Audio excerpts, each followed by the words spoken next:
This video is brought to you by Squarespace, an all-in-one platform for building your brand and growing your business online.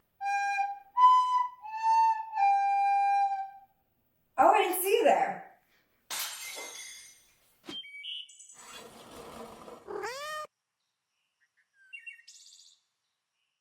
If I had a nickel for every time a musician said something along the lines of, "I couldn't do it without my fans," or "I owe my fans everything," I would be a very rich woman.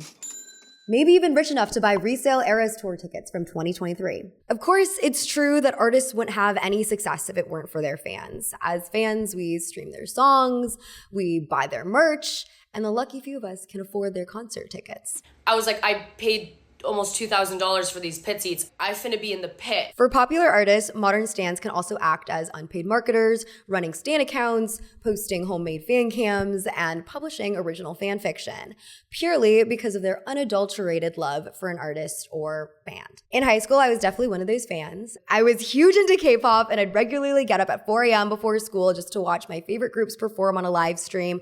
I'd be on Twitter foaming at the mouth with all my Twitter friends. I watched all the variety show uploads onto YouTube. I even had a friend once who mailed a hat to their favorite member, and then a few weeks later, there were these paparazzi pics of him wearing that same hat. And we were all doing this, expecting not a cent for our labor or even any recognition. And this fan-fueled environment existed before the internet too. For decades, fans have shown their support through organizing fan clubs, sending fan mail, requesting songs to be played on the radio, and screaming their hearts out at concert barricades. In some cases, fans were deliberately recruited as unpaid promoters. In a Capitol Records memo from 1963, sales managers were instructed to disseminate "The Beatles Are Coming" posters and stickers to high school students to post around town, ahead of the Beatles' first American performance on The Ed Sullivan Show. The internet has just allowed for greater mobilization. Swifties organized friendship bracelet exchanges, live stunts, and concert chants at nearly every stop of the Eras Tour, using social media as a means of coordination. One Direction fans were similarly known for their cooperative efforts, such as the case of Project No Control. Following widespread consensus that the song No Control should have been a single off One Direction's album 4, fans decided to all stream the song repeatedly on the same day to manufacture it as a single. The coordinated effort resulted in the song reaching number 1 on the Billboard Twitter Top Tracks chart, gaining radio play and recognition from the boy band on The Late Late Show. Likewise, the BTS Army is, of course, one of the most galvanized music fandoms in the world. Big shout out to all the armies over the world. Beyond their impact on BTS's chart success, the Army has also coordinated wide-scale activism efforts like matching BTS's $1 million donation to Black Lives Matter in 2020 and reserving hundreds of seats at a Tulsa Trump rally, causing Trump to walk on stage to a largely empty venue. Importantly, fans typically organize these large-scale projects on their own accord without any directive from the artists themselves. However, on several occasions, artists and music executives have attempted to mimic fan efforts by rigging the charts. For example, sajegi is the Korean term for the illegal or unethical manipulation of music charts, including using bots or computer farms to repeatedly stream songs and hike up chart numbers. If one is found guilty of sajegi, they can face up to 2 years in prison or 20 million won in fines, which is around $16,800. When unknown artists achieve number 1 chart placements, seemingly out of nowhere, as the Korean artist Nilo did in 2018, they'll often face sajegi allegations, not so unlike the industry plant allegations that Western artists face. Similarly, artists are often ridiculed for trying to deliberately exploit fan labor for their own gain. One of my personal favorite examples was Justin Bieber posting instructions on how to get his song Yummy to number 1 in 2020. In his post, he included steps such as create a Spotify playlist with Yummy on repeat, let it play while you sleep. And for fans outside the US, he even suggested downloading a VPN app. While Bieber wasn't technically breaking the law, he was heavily criticized for trying to manufacture chart success. And part of that is because, 1, he's just too big of an artist to be begging for streams, but also 2, because he was clearly trying to replicate this K-pop fan power in a way that maybe he hadn't earned at that time. I mean, I wasn't following Bieber too closely in the early 2020s, but I know that for K-pop groups, they are putting in the fan service constantly. They are putting in the work to build these sort of parasocial relationships. They are releasing new music every other month, saying the right things in interviews. They're wearing the clothes their fans send them, hiding their private relationships to make themselves seemingly more emotionally available. I think, of course, the idol industry can be really fucked up. But as a former fangirl myself, I can also tell you that it works. And more than that, there are highly potent emotions wrapped up in the experience of being a stan. And these idols, by being so amenable, become people you project your wildest hopes and dreams onto.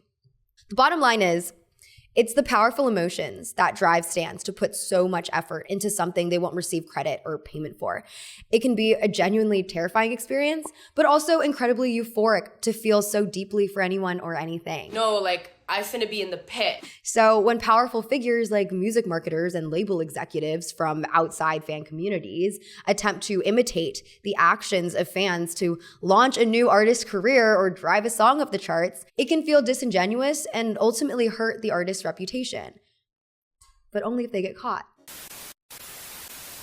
I've been a Squarespace user for so many years now. I really think Squarespace is a great place to build your website. They have tons of templates in case you're someone like me who's not familiar with code, plus all these extra customization tools to make your website uniquely you. I've personally used Squarespace's professional portfolio designs as a way to display my book club pics from last summer. Likewise, if you're interested in displaying any kind of projects or arts, you can do so with these customizable galleries, and you can even password protect the pages to share any private work with particular clients. If you're someone who is looking for a website to build a store, Squarespace has all the tools that are compatible with being a business owner. They have storefront capabilities, appointment booking capabilities, basically any kind of tool that you need to help you sell whatever service it is that you want to sell, whether that be a physical product or a subscription model. Check out squarespace.com for a free trial, and when you're ready to launch, go to squarespace.com/Minalay to get 10% off your first purchase of a website or a domain.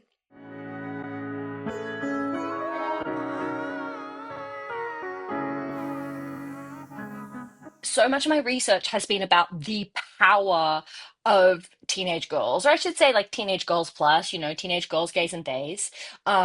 And so much of my research has been about how important it is to take them seriously and not to ridicule or demean them, and to really look at the power that they have in so many ways. As I've watched anecdotally fandom feel like less and less of a shameful thing.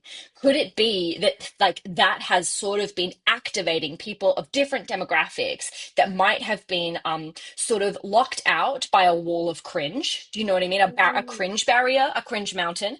Could it be that a lot of those people are climbing cringe mountain because they're like, hey, maybe being a fan is really cool and great. Maybe they've seen, not to always bring up the Eras tour, but just because it was such a monocultural moment, they've seen TikToks of people holding hands at the Eras tour and skipping in circles and trading bracelets, and they've been like, that seems actually kind of fun, actually. Is it possible that people have slowly eased into more of a position of comfort around standum? I don't know. All of this is like hypotheses.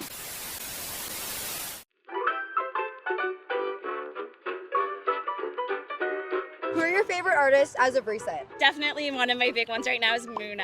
Muna as well. I mean, I just saw their show on Friday. Queer joy, Yeah. Yes! We need that right now. Recently, I've been listening a lot to Kayla. She has like a really different sound. She kind of like explores things in a way that I feel like feels really new to me, which I like. Hans Zimmer.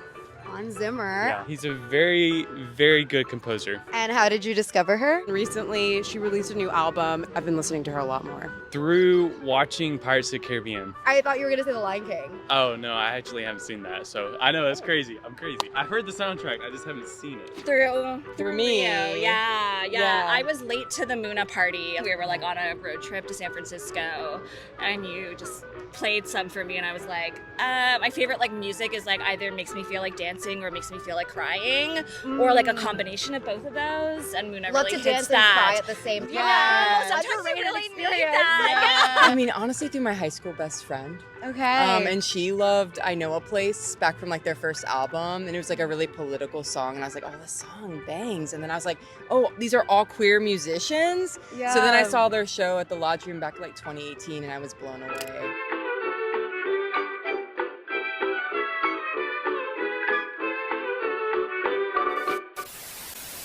More than ever, the power to grow and maintain an artist's career lies in the hands of stans, and digital marketing agencies like Chaotic Good are interested in capitalizing on this power by deploying marketing tactics that imitate fan behavior to manufacture an artist's organic, fan-driven rise to fame. So what does that mean exactly? In an interview with Billboard in March, Chaotic Good revealed the array of marketing services they offer musicians to help jumpstart their careers. In addition to conventional services like branding and disseminating user-generated content, Chaotic Good spearheads fan page and narrative campaigns, which involve manufacturing hundreds of fake fan accounts to post content for emerging musicians and influencing online discourse about artists in social media comments. While Chaotic Good hasn't explained much further about what these services entail, like exactly, it makes sense why people are concerned, especially given the potential of what this technology can do. For example, Joe Lim, the CEO of the now defunct digital marketing agency Fledify, told Vulture they got political requests to make videos from Eric Adams' team with AI-generated influencers dunking on Zohran Mamdani. While I think this is all scary and has worse implications when we attach these methods to political campaigns, I think it's important to point out that there's no legitimate proof that a scheme will work just because an agency sells the service. Recently, Lane Brown reported for Vulture of an underground community of clippers who offer these services freelance and got a quote from Lim saying, "Floodify got 40 million views for an artist with just 100,000 followers." But as we know, companies can make whatever nebulous claims they want to make themselves look good. And even Chaotic Good, who shouted out the underground rock band Geese as one of their clients, didn't put forward any real metrics to prove what they've tangibly done for the band. As Ryan Broderick writes for his Garbage Day newsletter, there are no links to the accounts Chaotic Good is operating, no examples of them successfully hijacking video platforms, no metrics that prove their alleged army of Geese video clippers have accomplished anything at all. Across all the reports on Chaotic Good, the only firm example I found of anything they've done is from this Billboard interview from March. The company's founders bragged that they were able to get Yellow Jackets fans to make 40,000 creates featuring a song from folk musician Kevin Atwater. Very cool. I've never heard of him. Seems like it worked. But regardless of the success of these campaigns, since the interview broke, many fans have expressed contempt for Chaotic Good's methods, with Wired claiming Geese's success was a psyop. It makes sense, though, why these claims are especially dramatic, as the idea of the industry plant has never been more up for scrutiny. Industry plant is a label given to artists who achieve rapid popularity, presumably by using industry connections or through a record label's covert marketing tactics. These fan page and narrative campaigns feel like a new way of trying to plant emerging artists, encouraging hordes of fans to flock to them at the start of their careers and do the rest of their promotional work for free. Writer and musician Eliza McLamb was arguably the first journalist to bring attention to this phenomenon. In her Substack essay posted late March, she took a closer look at Chaotic Good's client roster and was surprised to find that, in addition to servicing new and established pop artists like Alex Warren, Somber, Dua Lipa, and Justin Bieber, the agency also services more indie artists like Dijon, McGee, and of course, a beloved rock band Geese, frontman by Cameron Winter. Many of the headlines that came out of this Chaotic Good PR disaster have circled around Geese, and it sort of makes sense why. Geese is a group that many music fans have connected with due to their raw, countercultural image, reminiscent of a pre-social media garage rock era. So the fact that even they are leveraging any kind of algorithmic gaming service is surprising and disappointing to many stans. While McLam, a Cameron Winter fan herself, expresses dismay about the fabricated fan page tactic, she understands the desire to beat digital algorithms and to ultimately offload the marketing side to someone else so you, as a musician, can just focus on the music thing. All the same, it feels dystopian, and I'm sure many musicians are asking themselves, post-learning about these services, is imitating fan behavior an exploitative means of manufacturing success, or a necessary way to launch a career in the age of algorithms? Popular music is at the intersection of art and commerce, and nobody likes the commerce side of it. When a band like Geese, who portray a sort of rock-like authenticity with hard to understand mumbly lyrics, we sort of expect that who they are is their persona. I'm not surprised that they got called out for it, because if the next big pop act is accused of using savvy marketing techniques, no one's that upset. But if a band that might be associated with a potentially anti-corporate message gets associated with marketing techniques, of course they're going to be called out as a psyop, which, by the way, is a very compelling headline, though perhaps slightly overblown. I think it's all Bob Dylan's fault. Wait, tell me more. Well, he basically created the persona of the singer-songwriter, someone who is singing their authentic truth. 60 years later, we still kind of hold artists to that standard. We want them to be authentic and real and unvarnished. And when we see any evidence that they're not, we get very suspicious. What if all these things they're singing to us aren't actually true? And the feelings I have when I feel them aren't true. The whole thing starts to fall apart. So we're very guarded against perceiving these plants and psyops. We want to let you in on a little industry secret. It's all a performance.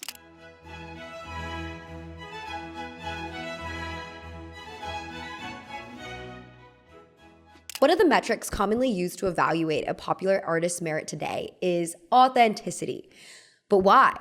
In the book Faking It, The Quest for Authenticity in Popular Music, authors Hugh Barker and Yuval Taylor write that when people refer to a musician or recording as authentic, they're usually referring to something about the artist or song being honest.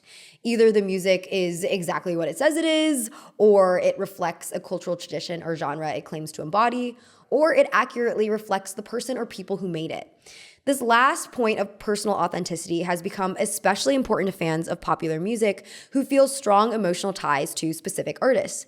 Today, popular artists are expected to pour their hearts and souls into their lyrics and sound to possess artistic integrity. But it hasn't always been this way. For much of the early 20th century, record companies mainly created hits by assigning a songwriter's song to a specific singer and hiring session musicians to play the music. One interesting example is the song Multi, a song that was written by Doug Morris about singer-drummer Victor Moulton's disability. As a child, Moulton had blown up his left hand via a homemade pipe bomb. The song includes lyrics about coping with a disability and never giving up on your dreams. Moulton recorded the song with a separate band known as the Hawks, who also did backing for Bob Dylan. And the song was released without Moulton's consent. And he was so angry about it, he allegedly chased around the record label president, Robert Schwartz, breaking records and causing a whole commotion. The kind of commotion that you could only get away with causing in the 60s, of course. But so many teenagers related to the message of the song, feeling it was authentic and honest, even though in reality it was a song that wasn't even originally written or performed by Moulton or his band. But by the late 1960s, singers who sang songs written by other people were considered uncool or phony. The main catalyst for this change was the explosion of singer-songwriters that emerged from the decade, with the Beatles and Bob Dylan leading the charge. Dylan, in particular, brought the poetic effect of folk music into mainstream culture, making it not only acceptable, but required for singers to write their own songs.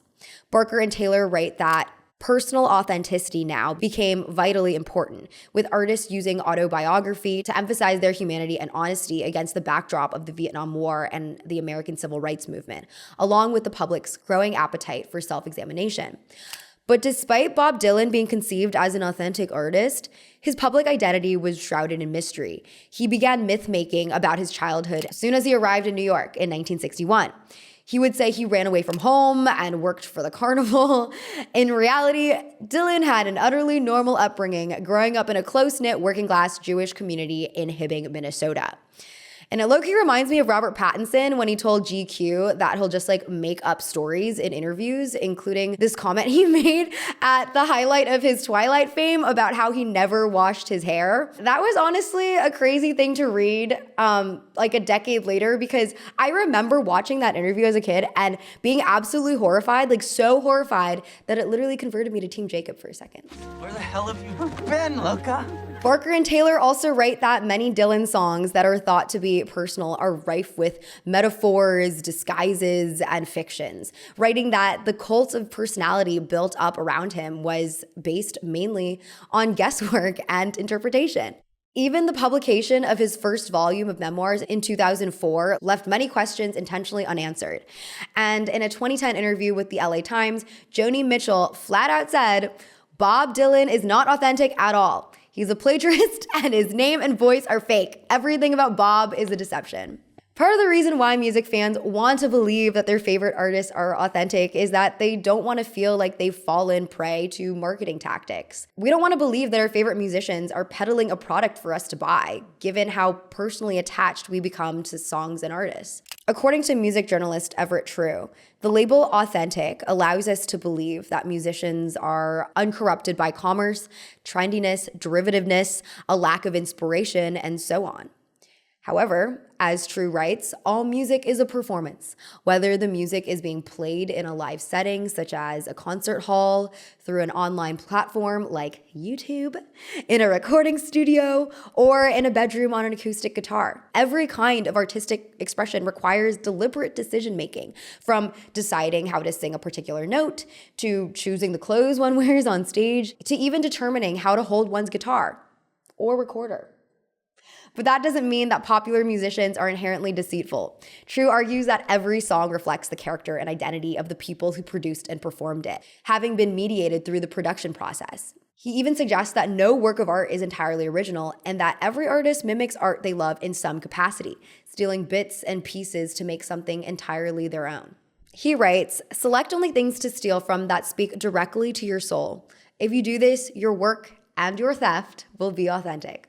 So if authenticity in music is just a fallacy, does it actually matter? Does authenticity actually lie in the listener and how they listen to music? Now, I don't know about you, but I've gotten into the habit of listening to music very passively. I turn it on in the background when I'm cooking, or I'll shuffle a playlist for when I'm taking a stroll in my neighborhood. I rarely just sit down and think about a song. But I had a feeling that this was something I needed to do for this video. So I asked my friend Troy for help. Hey, thanks for having me, Mina. So here are my 10 steps of how to listen to music. The first step may sound a little silly, but trust me, it's going to be important. You're going to want to clean your ears. Now, I wouldn't suggest a Q-tip in situations like this. I usually tend to just drown them out with a little bit of hydrogen peroxide. Usually does the trick. Step number 2 is gathering the tools that you'll need to actually listen to the tunes. This may be a cassette player, a trusty set of headphones, or maybe your favorite speakers in your car. Step number 3 is finding a nice, comfy place to either sit or lay down. You don't always have to do this while listening to music. Sometimes the genre may pull you into a space of actually being more active. But today, for listening purposes, we like to be a little comfy. Step number 4 is clearing your mind of all of the noise that has been building throughout the day, whether that's through your phone, through your family, through your friends, through your job. Get it all out. I usually like to do something called a pillow scream. I take a pillow and for 8 to 10 seconds, I just let it go. Step 5, we're gonna do together. Just take one big deep breath in.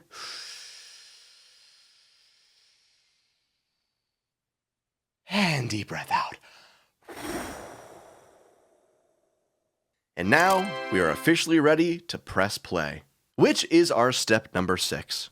Step 7 is beginning the journey of the song. This is where you're going to start hearing things like an intro or maybe a verse leading to a pre-chorus or maybe even a chorus. Step number 8 This is going to be happening after your first chorus. You might be noticing some things in the song, like a pattern, a chord progression, a melody, a lyrical motif. A large part of music is actually repetition, and how that repetition changes over time and how that makes you feel emotionally. Step number 9. This is going to be happening after the second chorus. You may be running into something called a bridge, which is just another songwriting technique to kind of further the message of the song, or maybe change a perspective, provide some clarity for you. And finally, step 10. The song ends and we are left to digest our feelings and how we really felt about the overall piece of work. This is a great time to go back over lyrics to see what stood out to you, or maybe to figure out what you didn't understand the first time around. Just a small side note, songs can be very dense or very shallow. That doesn't necessarily mean that they're bad songs. It just means that it's a different type of song. It requires a different level of attention and thought. You may not relate to the song through the lyrics, but you may feel a connection through melody and chords. This is how I feel music on first listen. But the point is that everybody is different. And truthfully, as long as you're giving the song its due respect by listening all the way through, there's not really a wrong way to listen to music.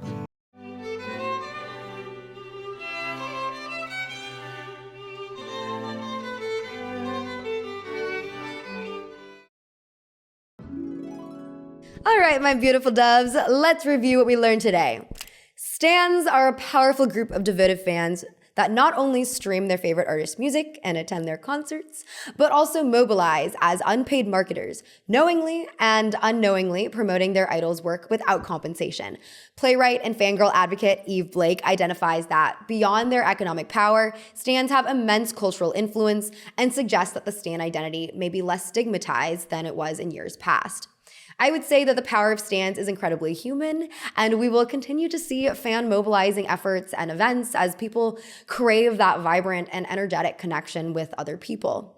However, the growth and legitimacy of fandom is a double-edged sword. In a media environment disseminated by digital algorithms, marketing companies now try to imitate stan behavior by creating fake fan accounts and boosting artist favorability in comment sections to hard launch musicians' careers. Many stans claim that this strategy is a shady vehicle for propping up industry plans, or artists that quickly rise in popularity through inauthentic means. Well, Ryan Broderick points out that these tactics are probably not strong enough to really make a dent in the music listening landscape. I do think that there's a point in bringing this all up because I assume with how AI and algorithms and the tech world is going, we'll see more and more efforts from marketing companies to game the system in the future, whether that be in music, in movies, in politics. And all of us being aware of these tactics means we can continue to cultivate media literacy in our lives and in our communities. However, when it comes to music, Nate Sloan and Charlie Harding of Switched on Pop believe that authenticity in pop music, and all music, is a myth. Even raw, genuine-seeming singer-songwriters like Bob Dylan intentionally cultivate their public image in a way that allows them to make the art they want to make, while also being culturally palatable and interesting enough to find commercial success. Unfortunately, when art becomes your job, you do have to make concessions or adjust your image to make money. But that reality shouldn't detract from how we consume the art itself. Whether or not we consider an artist authentic ultimately comes down to how we perceive their music. And it's possible to attach highly robust personal feelings to all kinds of music, from cookie-cutter pop songs to stripped-back acoustic tracks. Whether or not an indie artist like Geese uses explicit marketing strategies to propagate their music doesn't take away the feeling that fans experience when they're really listening to it. Talking to other fans, I know, that's crazy. I'm crazy. And hearing what Troy had to say and experiencing music with him, it's clear that the way that we discover music is second string to the way a song or artist makes us feel. I think we can all agree that passive listening can be awesome. I love to write while listening to jazz. I love a groovy playlist playing at low decibel in a coffee shop. Anime, lo-fi beats for studying literally saved my ass during finals week. And at the same time, I think one way we can feel more empowered as music listeners in an algorithmically run world is by cultivating a sense of taste, which involves listening to music actively and closely. When we do that, we not only have a better sense of the artist's references and intentions, but we learn how to develop opinions about art that are truly our own, instead of adopting the ones pushed by marketers. At least then, our engagement with music can be authentic. Okay? Thank you all so much for listening. I hope you all have a wonderful day, and I'll see you next time. Bye.